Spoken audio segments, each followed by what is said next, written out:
नमस्कार, स्वागत है आप सभी का वाईबीएन बिहार झारखंड में। मैं हूं आपके साथ मुदिता त्रिपाठी। एक तरफ दिल्ली जहां सत्ता की गलियों में हलचल है और दूसरी तरफ नालंदा जहां सुबह के सन्नाटे को तोड़ती है एक ऐसी रेड जिसने पूरे जिले को हिला कर रख दिया।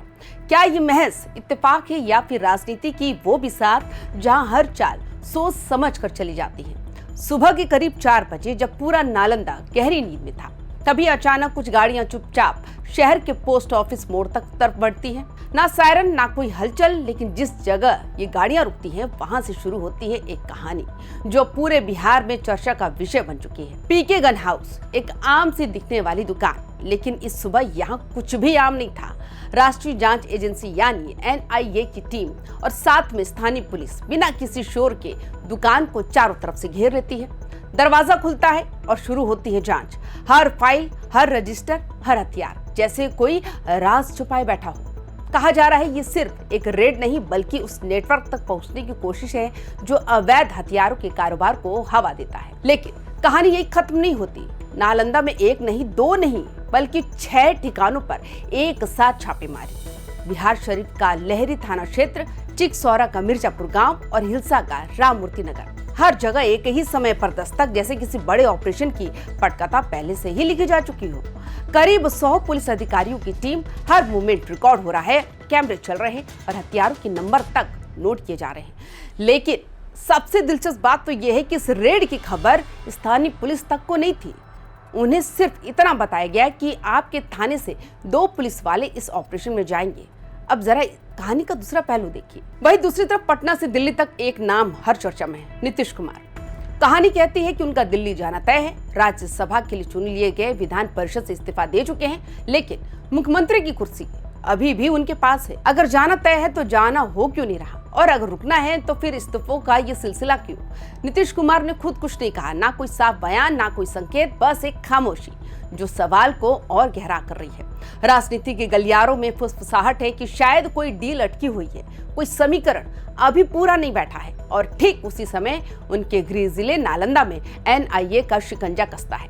क्या ये महज एक संयोग है या फिर ये 2 अलग अलग कहानियां किसी बड़े नैरेटिव का हिस्सा है।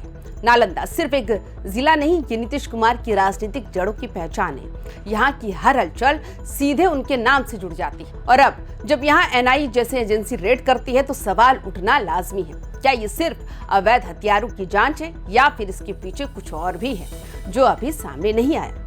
राजनीति में टाइमिंग बहुत मायने रखती है और यहाँ टाइमिंग कुछ ज्यादा ही परफेक्ट लग रही है।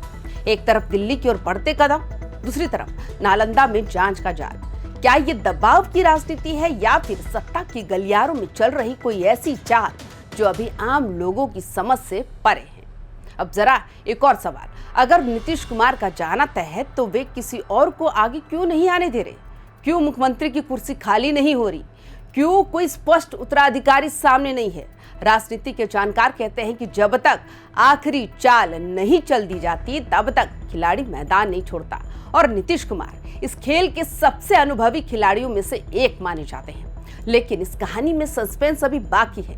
NIA की जांच जारी है, दस्तावेज खंगाले जा रहे हैं, हथियारों की नेटवर्क की कड़ियां जोड़ी जा रही हैं और उधर दिल्ली की राजनीति हर पल एक नया मोड़ ले रही है। क्या आने वाले दिनों में ये दोनों कहानियां एक ही बिंदु पर आकर मिलेंगी या फिर ये सिर्फ 2 समांतर घटनाएं हैं जिनका कोई सीधा संबंध है ही नहीं। लेकिन इतना तय है कि बिहार की राजनीति एक बड़े बदलाव की दौर से गुजर रही है। एक तरफ सत्ता का ट्रांजिशन है, दूसरी तरफ जांच एजेंसियों की सक्रियता, और इनके बीच खड़े हैं नीतीश कुमार जो न पूरी तरह दिल्ली पहुंचे हैं और ना ही बिहार से पूरी तरह विदा हुए हैं। ये कहानी सिर्फ एक नेता की नहीं, ये कहानी है उस सियासी खेल की जहां हर चाल के पीछे एक मकसद होता है और हर खामोशी बहुत कुछ कह जाती है। अब देखते हैं ये है कि अगली चाल कौन चलता है। तो आपकी क्या राय है? आप हमें अपनी राय कमेंट बॉक्स में जरूर दें। बाकी तमाम खबरों के लिए देखते रहिए वाईबीएन बिहार झारखंड। नमस्कार।